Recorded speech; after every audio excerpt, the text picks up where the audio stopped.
I'd like to take my family back to Europe, go back to Italy and France.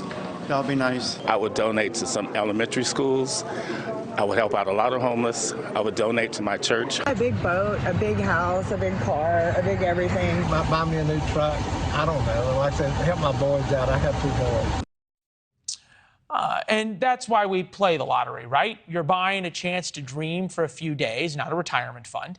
In this case, you can dream until Saturday's $1.5 billion Powerball drawing, made possible, well, by a lot of ticket sales, but also higher interest rates that we're all paying. The actual cash payment for the jackpot is $745 million, less taxes, of course.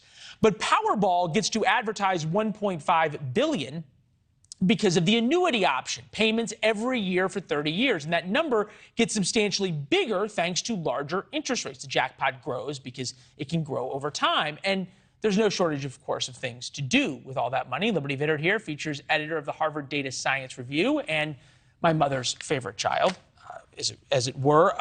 Think about this.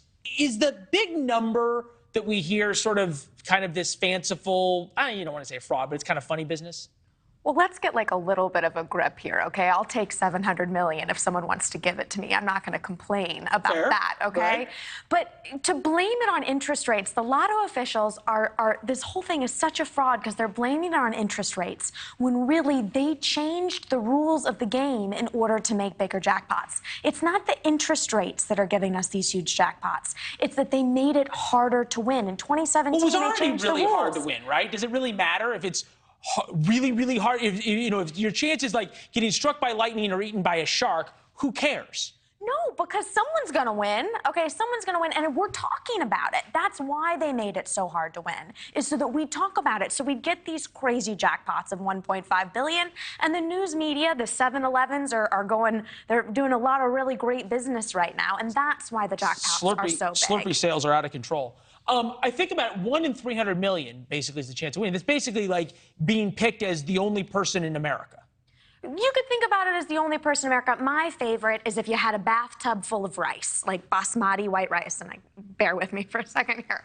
But basmati rice, you paint one of those grains of rice gold, you bury it somewhere in that bathtub, and then that one lucky dip, you pull out that one golden grain of rice. That's what 1 in 300 million means if you want to visualize it in your bathtub.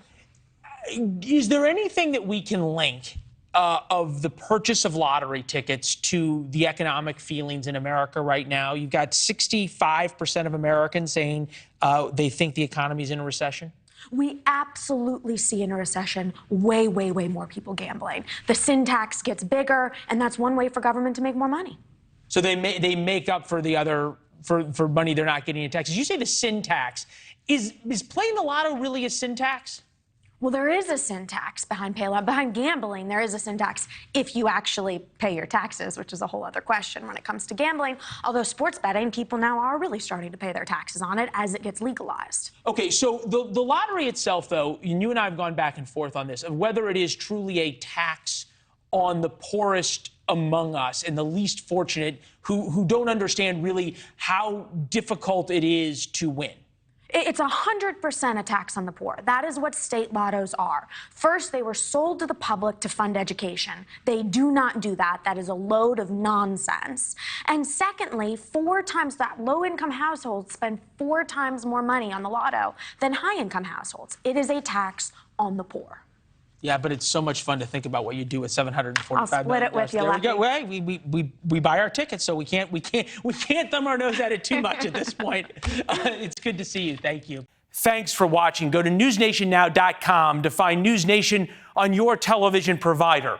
And don't forget to subscribe. Click the red button to get more of NewsNation's fact-driven, unbiased coverage.